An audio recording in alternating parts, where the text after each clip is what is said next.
we help people improve their walking if they have a stroke or live with Parkinson's disease using music. We have products that we send to people's homes that have foot-worn sensors, a handheld device, and a set of headphones that think it's like physical therapy meets music therapy in a box that someone walks and it adjusts to how they're walking in real time and delivers this intervention. That's incredible. The science is based on the fact that if you hear a rhythmic cue in your background, in your brain, it activates your auditory and motor system simultaneously. So that's why we can tap to a beat. That's why if someone was to play 100 BPM music right now and you were walking, you would sing to it. You wouldn't even know. It's a subconscious thing.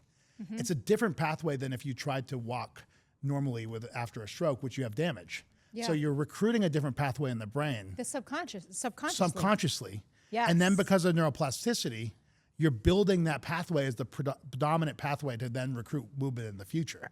And so you essentially retrain them to walk using rhythm to drive the walking as a result of that. So less thinking, I need to take this next step right now. Correct. And more just going with You the flow. go walk, and it will drive you to walk better. And if you're not taking a long stride on one side, we'll add a cue or an accent to it in real time. And we actually use real music. Universal Music Group is one of our investors. We use 50% of the world's music. We screen it. We figure out if it has, we call it therapeutic value, e.g. the beat strength strong. It's in 2/4 and 4/4 time. And then we're almost like a healthcare DJ. In real time, we modify it to deliver the intervention, and we don't change the song. Like we can slow down the song, we can speed up the song, we can add things to it. I feel like I need this playlist for my walks. Yeah, we can set it up. We can set it up. All this started though with my best friend from undergrad, who's originally from West Enfield, so a rural Maine kid. Ever since he was 18 years old, wanted to use music to help people improve movement. Like this was his life's vision, which is remarkable to anyone that would have it that far up. He goes on, he gets trained in this field. Turns out there's a thing called neurologic music therapy. There's 2,000 people trained like that in the world. He was one of them.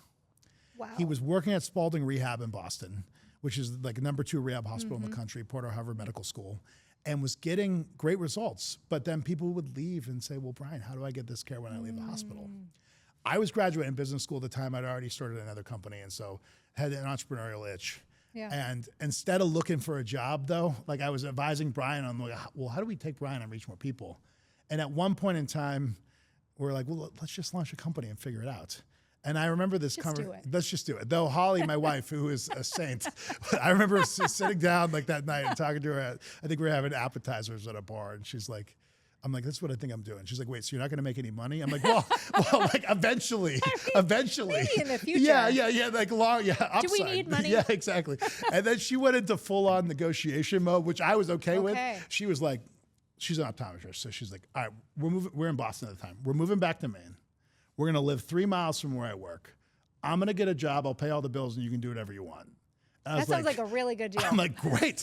That's great. So, Holly got us back to Maine, which I always wanted to be here, obviously. But and then we built the company from here, and we went through many iterations. I mean, it's been a decade plus now, because healthcare's not easy, turns out.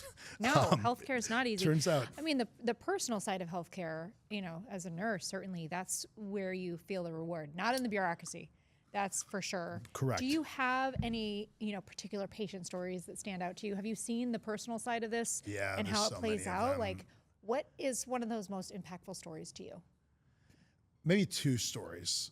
This was when we first were building the product, we needed to raise money from investors, and they all came to us and were like, Owen, is walking important? Which is like a ridiculous question to ask anyone, right? Like, but they were just trying to say, no, not a big deal. Right, and they're like, Who needs to walk? Will you interview like some like potential patients and like find out why walking is important to them? I'm like, this is like the stupidest thing I'm gonna do, but like whatever, right? Like I'm gonna go do it. Sure. And so like, but it was eye opening because for everyone it means something different, right? One person was like, look, I want to get back to ballroom dancing with his wife, which he ended up doing after, which is one interesting story. One person was like, oh, and I love to garden. I'm like, okay, continue, right? Like, tell me more. Yeah. And she's like, well, but there's snakes in my garden, and if I can't walk, I can't get away from the snakes. And so, like, I need to walk better so I can garden again. Yeah. And so these are, like, the why is different. We had someone just come to visit the company recently via Zoom, who told this story, because we try to bring in stories for the team to keep them motivated, because I think you're right, like the human side is where the motivation is. And this guy was like, I had my stroke 6 years ago, And every Friday night since then, I always go get Chinese food. And my process had been like, I get out of the car, I get my cane, I walk in, get the Chinese food. I have to balance it on my cane and open the door, all this stuff. He's like, I've been using your product for 2 months. First time in 6 years, I didn't need my cane. I just walked in, I grabbed the bag of Chinese food, and I walked back out to the car. That's incredible. It's incredible. It's incredible.